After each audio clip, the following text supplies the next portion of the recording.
So your clerk in your town or in your city, let's say you live in West Bend, it's your city clerk that's going to register voters in your jurisdiction.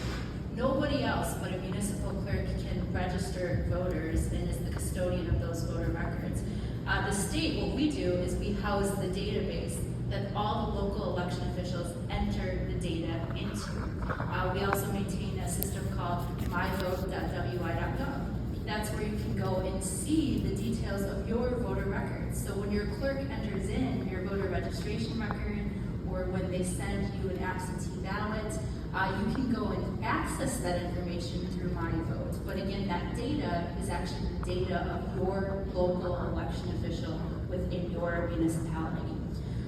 The commission also offers election officials training and guidance. So a big part of our job is to offer training to local election officials. We do this a number of different ways. The commission has been recently going through and updating all of their manuals that the local election officials use to conduct elections. And so if you want some really thrilling viewing for this weekend, you can watch those videotape meetings where, I mean, for hours and hours and hours, they've gone line by line through every single manual and approved those. And again, it's a bipartisan commission. We have 3 Republicans and 3 Democrats. They meet in public and they go through every single line of that guidance. And so we have a number of different manuals. We have an election administration manual, an election day manual, there's a recount manual. There's all sorts of manuals available that the local election officials use and the poll workers, but they're also available for the public to view as well. If you go to elections.wi.gov, you can actually see those manuals as well. We've even posted, for the most recent ones, the commission posted redline versions, so you can see exactly what it is that they changed in the most recent iterations. At the state, we don't actually train poll workers, so that's again something that's going to happen at the local level. So the training that we provide is for your municipal clerk, not for poll workers directly.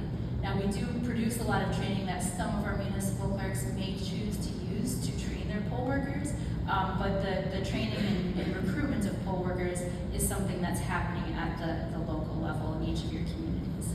So that's a basic overview of what's happening at the state level. Another thing that is mostly a local responsibility is the maintaining of the poll book or the voter rolls. So removing someone from the list because they've been, they're deceased or because they've moved, that's all stuff that's happening at the local level, right? That's a responsibility of your municipal clerk. But again, our statewide database is where they're conducting that work. Your local election official is conducting that work. So that's pretty much it for the broad overview of the state's responsibilities before election day. Now we'll move on to the county pre-election activity. Our county clerk will cover what she does prior to an election, including we're going to cover electronic voting equipment, the testing, and the agreements with vendors. Thank you. Thank you all for being here. To start, everything for us kind of starts with what we're provided from the state as far as candidates, in addition to county candidates that file with the county clerk's office, county board supervisors, constitutional officers, and then also the municipalities provide their individuals and the data that they have to be placed on all of the ballots. For example, we're creating ballots for all of the municipalities within Washington County, which, depending on which election it is, we could potentially have over 80 different ballot styles. One municipality can have 5 or more, depending on the school district races. For example, with April, all of the school districts intersect differently within each municipality. In addition to county board supervisors, their districts intersecting those school districts. So we're working to make sure that we have every single ballot style created, and then work with our municipal clerks to make sure that we have all of their candidate information and races or contests listed correctly on each of their ballots. So that is kind of the process that we work through. It's a short and abbreviated version of the process because it it definitely takes me a lot longer than that to put everything together and verify and double check and triple check everything to make sure things are accurately programmed. And then as we get closer with the voting equipment and programming our machines, some of you may know that we actually in 2023, the Washington County Board of Supervisors voted to approve programming our elections for Washington County in-house rather than contracting with a third-party vendor to program for us, which had been done in the past. We decided to maintain that process within Washington County. So what that means is I'm actually voting and putting the election together at the county level. We do work with a third party for support if needed, but that is done at the local level here in Washington County. And so I'm going to jump to the bottom with system testing because that kind of goes with programming. As we program, we're testing at the county level many times, verifying that everything is counted accurately before providing things to our local municipal clerks, where then they are also testing their equipment. They do a pre-test and then modem their results in the county to ensure that everything is counted accurately, and then eventually get to their public test, which is the week prior to the election, which is this week. So municipal clerks are doing their public tests, and you're more than welcome to watch that process as well to find out what that all entails. Going back to election official training, I do not at the county level train our local poll workers. However, in some counties in Wisconsin, county clerks are a part of that process. In Washington County, our local municipal clerks train their poll workers to ensure that they have the proper knowledge leading up to the election and for election day. I work at training our municipal clerks and their deputies to make sure that they know and have that knowledge to make sure that they can do their job accurately and ensure safe and secure elections as we go through the year. So that kind of goes hand in hand with supporting our municipalities. My process for elections starts much earlier than the local municipalities, which you'll hear that from the City of West Bend Representative Jay Shambo. But my process starts very early, putting everything together, and then once I've provided ballots and the election programming to the local municipalities, I am there to support them. So my job is kind of just that backup. If they need something, we've provided significant support to our local municipalities. 2020 was a great example. At the county level, we trained and had staff take the chief inspector training and actually worked as poll workers throughout our municipalities. And so it's all different aspects that we are providing to our local levels to support them to make sure that they have what they need to do the job that they need to do in regards to elections. And then publishing election notices. Washington County, there are specific newspaper notices, if you read the paper, that the county publishes, but then there's also responsibilities of the schools and of the local municipalities. However, Washington County has come up with a process where we actually consolidate some of our notices so that we do not have all different local municipalities publishing the exact same thing. We publish a consolidated notice for the entire county and all of the papers that are required in Washington County. And then system testing I went over, but and again the asterisk regarding counties providing contracting with election providers to perform any of these as of right now, because we program in-house, we are not contracting with anyone to do that service for us. I'm going to let you delve in just a little bit because we're slightly ahead of time, so that's good. System testing. When you say system testing, I recently shot a video when they talked the systems. So when you talk about the system, you are talking about the electronic voting equipment, the memory chip, and how all of the ballots, as you can see, there's numerous types of ballots that have to be tested. Can you explain how you test them prior to getting them to the municipal clerk? So we're testing to make sure, just a few examples. So we're doing overvotes to make sure that overvotes are notified on the machine. We are doing undervotes. We are doing candidate testing to make sure each candidate is counted accurately. We're doing ADA testing to make sure that the ADA components of our machines operate and function as they should. So if an individual who needs that ADA ability to vote is able to do so. So we're really testing every single aspect of the ballots. And I don't know, Jay, if you have any. I mean, we're testing everything you can possibly think of, every single scenario, to make sure that our programming does exactly as it should, to count everybody's ballot accurately. And I think where I'm going with this is you notice that the county clerk tests the electronic equipment and the systems and the memory chips first.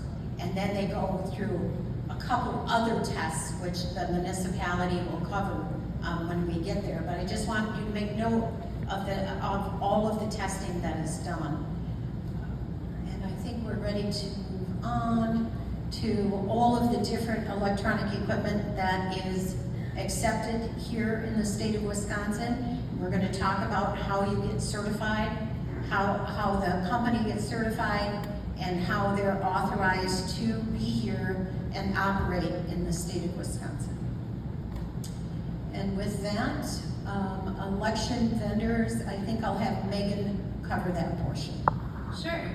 So for a system to be available for a municipal clerk to choose. So one of the things I should have started with at the beginning is Wisconsin is the most decentralized election administration system in the country. What does that mean? That means that Wisconsin has 1,850 city, town, and village clerks that run elections, that administer elections. And that's in comparison to in other states where it's usually a county official, and in some states they have as few as 15 local election officials in their counties. Some states have 50 local election officials, but Wisconsin has 1,850 city, town, and village local election officials, in addition to our 72 counties that serve as the chief election officials of their counties. So we have almost 2,000 local election officials. How is that relevant to voting equipment? What that means is that each of your municipal clerks gets to decide which voting system they're going to choose and purchase for their community. Now, some counties do purchase at the county level, with the sort of permission of their local election jurisdictions, but in some municipalities, they're purchasing it directly. And so how do they know what they can choose? What voting equipment can they purchase and use in their community? So before something can be offered for sale in Wisconsin, it has to first be approved by the U.S. Election Assistance Commission. So they have a testing protocol. They use an independent testing lab where they test that voting equipment at a national level. Once that's completed, then a vendor can ask the commission, the Wisconsin Elections Commission, to do a review of their system. And we do a similar set of testing. The commission has prescribed how that testing works. Depending on the types of components that are available, we actually go out into the field and test those systems in different counties that might be interested in purchasing it. Then all of that data, both from the U.S. Election Assistance Commission and the Wisconsin Elections Commission testing, goes before the 6-member commission, and then they decide whether or not that system meets the standards for certification here in the state of Wisconsin. And so, again, that happens as part of a public meeting where the commission makes those decisions. The commission also uses data that's collected during the post-election voting equipment audit, which I won't get into here because we'll talk about it later, but they use that to evaluate how the equipment is operating, right? So when the jurisdictions have to do their post-election audits to make sure that their equipment is tabulating properly, the commission actually uses that data to calculate an error rate and determine whether or not that equipment is still sufficient for being used in the state of Wisconsin. And so a couple of things are always universally true about voting equipment here in the state of Wisconsin. It's always going to have that certification, both from the federal government as well as from the Wisconsin Elections Commission. Also, probably most importantly, is every single vote cast in the state of Wisconsin has a paper trail. Every single ballot cast in the state of Wisconsin has a paper trail. So most jurisdictions use what's called optical scan equipment. So this is where you mark your ballot and then you put it into a tabulator that reads the markings on the ballot. About 90% of ballots cast in the state of Wisconsin are cast on an optical scan equipment. There's another type of equipment called a DRE machine, and that's where you make your selections on a screen, but your paper ballot then prints out that you can verify, and then you put it into the tabulator to be counted. There's about 5% of ballots cast in Wisconsin that are cast using a DRE machine. And then there are about 5% of ballots cast in Wisconsin that are just on hand count paper ballots. So in really small communities, the law does not require them to use electronic tabulation equipment. So the state statute does require it for larger sized communities. You have to use electronic voting equipment, but in small townships, they do have the option. So about 5% of ballots cast in the state of Wisconsin aren't cast using any type of tabulating equipment. Now, every single polling place, whether they use electronic tabulating equipment or not, every single polling place is required to have accessible ballot marking devices. So a ballot marking device is an accessible component that allows somebody that may have visual impairments or other barriers to being able to complete the traditional ballot to be able to mark that electronically. So every single polling place is required to have that type of assistive technology available. So those are sort of the basics of voting equipment and what is done to certify that equipment and what is required for clerks in terms of having to use that equipment as well. And I think that is the majority of the voting equipment section. The Wisconsin Election Commission is required to also certify after the EAC is finished, correct? Yes, that's right. So every piece of voting equipment is certified both at the federal level as well as at the state level as well. So once the U.S. Election Assistance Commission certifies the equipment, it goes before our 6-member commission, who then looks at that testing result and decides whether or not it should be offered for sale in the state of Wisconsin. So it wasn't long ago the federal government determined that elections are critical infrastructure, and so therefore we have lots of federal agencies keeping track of election security, Department of Homeland Security, Cybersecurity and Infrastructure Security Agency, as well as these different types of agencies and national groups that work with the EAC and the federal government and the states as far as that goes. Megan, do you want to talk about how they work with us to make sure that we have safety and security in our systems? Yeah, I'd be glad to. So one of the things I'd like to first differentiate, so we were just talking about voting equipment, which is tabulating equipment. So when you go to your polling place and you cast your ballot, that's called a tabulator, right? We also talked about those accessible ballot marking devices. That's sort of the technology you're using at the polls on election day. But there's other technology in elections like statewide voter registration databases and just things like email, right? Each of our local election officials, they're using tools like email to be able to receive absentee ballot requests and other things that they have to do as part of their job. And so I would say that these federal entities, be it Homeland Security, be it the ISACs, that they're involved in helping us to be able to get access to information to secure all election technology, just like a company would, right? Like if you work for a company or another agency, you need to know if there's some type of malware or some type of virus that's out there. You need to know that information. And these entities allow us to share that information so that we're able to head off any type of cyber intrusion into state systems. EISAC, what that stands for is Election Infrastructure Information Sharing and Analysis Center, right? A real mouthful. But what they do is they allow for election officials to share information, again, about technical specifications that could help them to fortify their systems. So if we know that there's been some type of malware or phishing campaign that another state has experienced, the EISAC allows us to share that information so that others can add that to their firewalls and make sure that their systems are protected. So when we talk about these other entities and this information sharing, what we're really talking about is some of the peripheral election systems and systems that we all use, things like email, things like databases that are used by everyone, not necessarily that tabulation equipment, which is not connected to the internet. Thank you. Next, we're going to have pre-election by the municipal clerk, which is going to be Jay Shambo tonight. Unfortunately, our municipal clerk is a little under the weather tonight.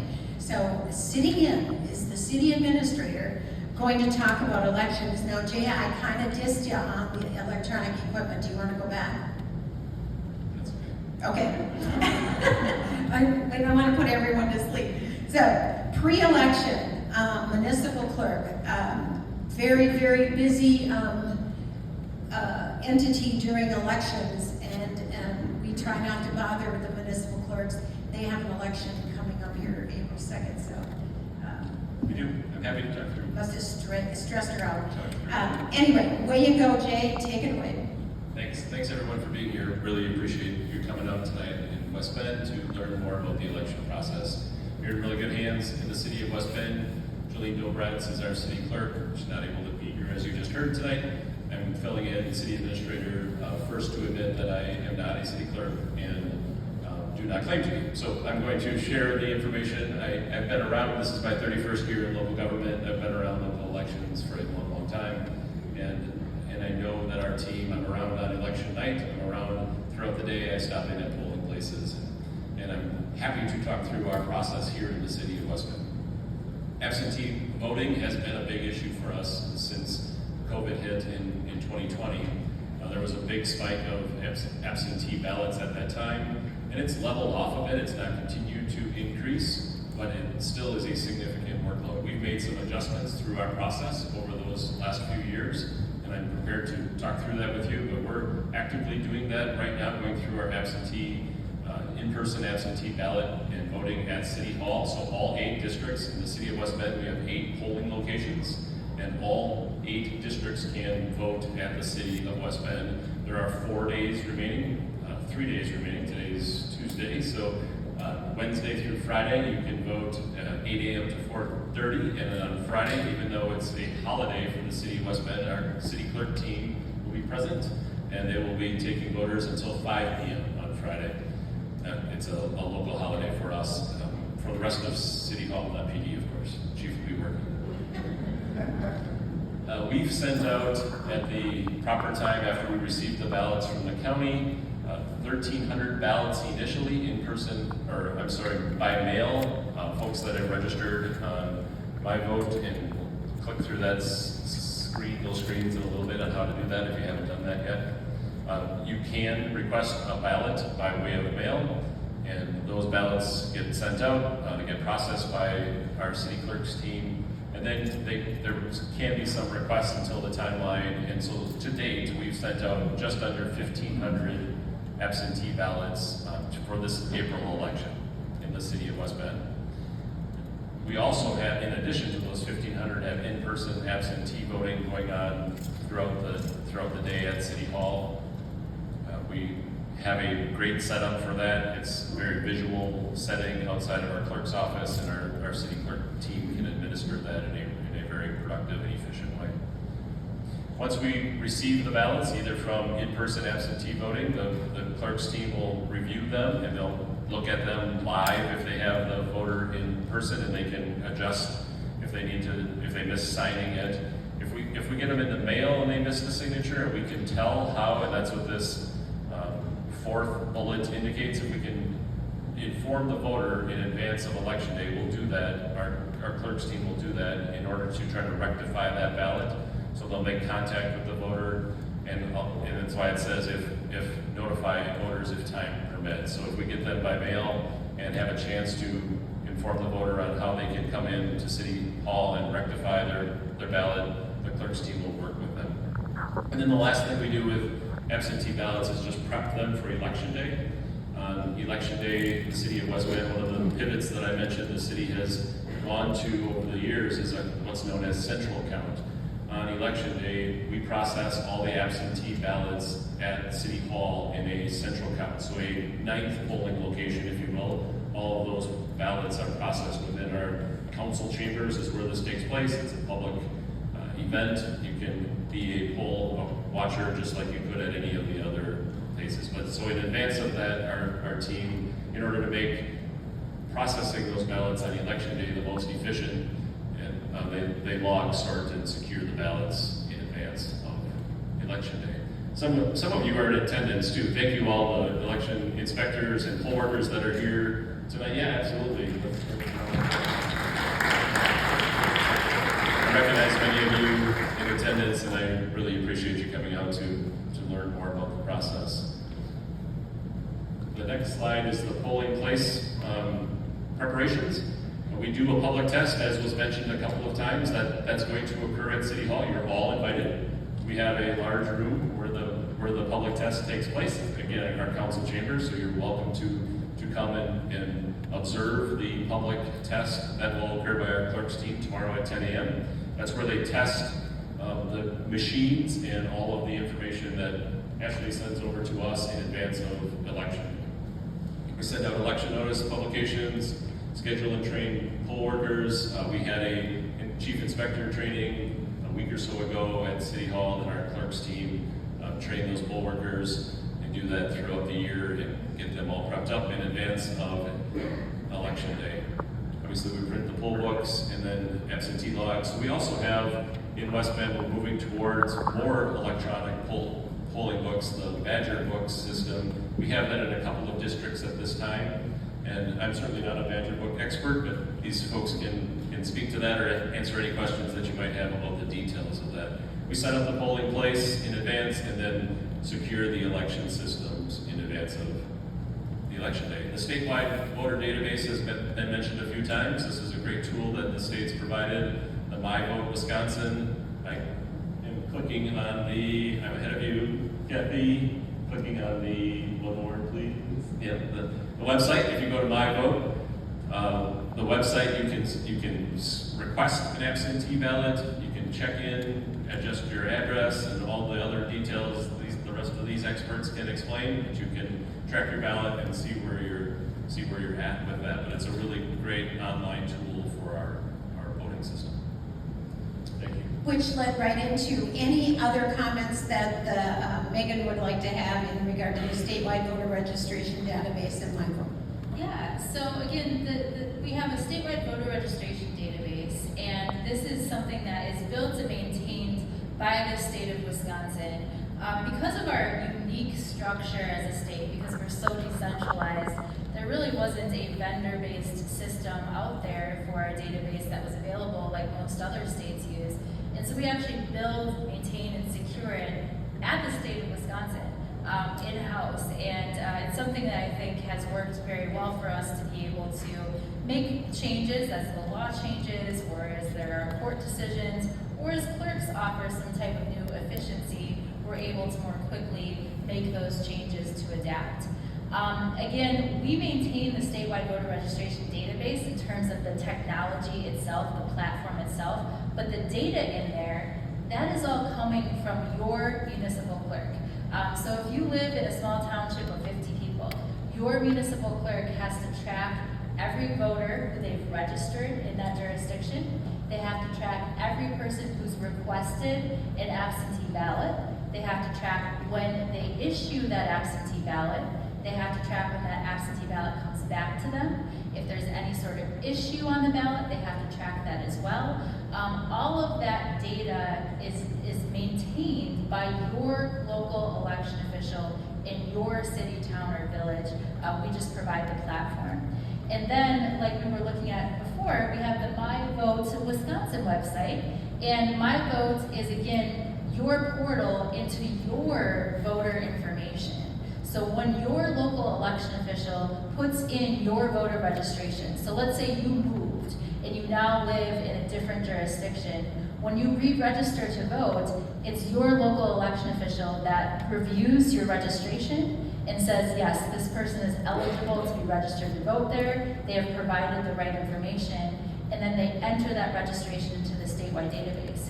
You can then go to My Vote and you can look up your voter records. So you can look up your name, your address, and you can see your voter history. You can see where you're registered to vote. So if you've moved and you aren't sure if you've re-registered at your new address, you can go to My Vote and you can find out. You can even register to vote online. So there was a law passed in about 2016 that allows anybody who has an up-to-date Wisconsin driver license or state ID card to register to vote online. And so if the system's able to match your voter registration information with the information on file with Wisconsin DMV, then the system allows you to register to vote online. Again, all registrations are maintained by that local election official. You can also find your polling place. You can view a sample ballot. All that information is pulled from what your local election official enters into the statewide database. And you can do that by looking up your name and date of birth, or by looking up your address to find that information. You can also track your absentee ballots. So let's say you requested an absentee ballot and you're not sure if it's going to make it back in time, you're not sure if your local clerk received it, you can actually go to My Vote and you can track your absentee ballot. They have what's called intelligent mail barcodes on them, which allows the Postal Service to actually track your ballot to make sure that it gets where it's supposed to go. So My Vote is, again, your portal into the data that your local election official has entered into the statewide system. Sometimes we get calls saying, oh my gosh, there's something, there's a piece of data that's wrong. Let's say a polling place has changed or something like that. We then work with the local election official so that they can correct their records so that that can display correctly for the voters. So the state is not changing any of the data in the system. We just provide for this portal for people to be able to access their local clerk's information. So Megan just pointed out a number of checks and balances for you that you may not have caught. And it is to make sure that our system is safe and secure. It is managed by the municipal clerk. She is, or he is the one who manages this system, this information. The registration has to be on file. The request for absentee has to be on file. Your municipal clerk does a lot of work in making sure that those checks and balances are in place. So Megan, hypothetically, if I requested an absentee ballot for, say, Riley Vetterkind, and I got that ballot somehow, and I had some nefarious reasoning for doing so, how would you know I did that? Yeah, so there's a number of ways. So first of all, your local election official, they're the ones that receive the absentee ballot request. So when an absentee ballot is requested, you have to send that request to your local election official. You can use My Vote to facilitate sending that email to your local election official. You can send it to them by email. You could write out a paper application and send it to your local election official. But that's really, that's the first check, is your local election official is going to look at that application, however they receive it, and they're going to first make sure you're a registered voter. So if somebody's not registered to vote and they submit an absentee ballot request form, they're not going to be issued a ballot by their local clerk because their clerk isn't going to find them in the statewide database. So that's one of the first lines. Second, voters do need to provide a photo ID under law, in most instances, the first time they request an absentee ballot. So your clerk is reviewing that ID to make sure they have that on file, they're reviewing the application, and then they issue the ballot. Now, let's say they issued a ballot in error, or fraudulently, somebody fraudulently requested a ballot. If the voter themselves called the clerk and said, hey, I went under my vote, I looked up my voter record, it says that I requested an absentee ballot. I most certainly did not request an absentee ballot. The clerk is then going to be able to take action to pursue that, to make sure that, that's referred to their district attorney, to make sure that that fraud is caught before that ballot is able to be returned. There are also a number of other ways. When a clerk gets a ballot back, an absentee ballot back, they have to log that into the system, right? So if they get a ballot back, they can't just say, oh, this ballot looks good, we're gonna send it down to the polls to be counted. They have to go back into the system. They have to look up that voter. They have to see, did I issue this voter a ballot? Have they returned a ballot yet? And if the answer is no to any of those questions, then that ballot wasn't lawfully issued, right? And so that would be a red flag to the clerk that that's not a ballot that should be counted, that it should be rejected. And then even at the polls on election day, so at the polls on election day, your ballot goes to your polling place or your central count facility to be counted as part of the public process. So absentee ballots are actually announced at the polling place. Your name and your address are announced as part of processing that absentee ballot, and there is an opportunity for those to be challenged. So let's say someone had reliable information that a ballot had not been lawfully obtained. There is a process to be able to challenge those even at the polling place.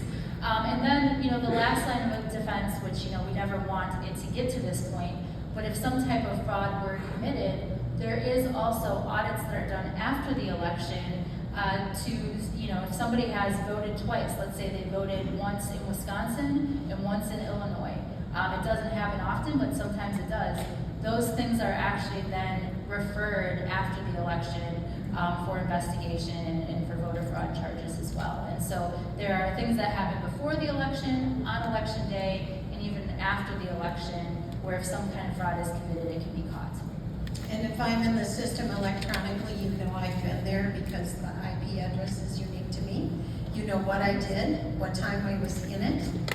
That's right, yeah. We do have, information through MyVote as well. So if there's some kind of unlawful activity that happens and is facilitated using MyVote, there's also additional information that we'll have to be able to assist with law enforcement if they should request it. Okay, we're going to move on to question time. So if anyone has any questions, if you could go up and around and down this little aisle, and we will take your questions here. If you have no questions, I'm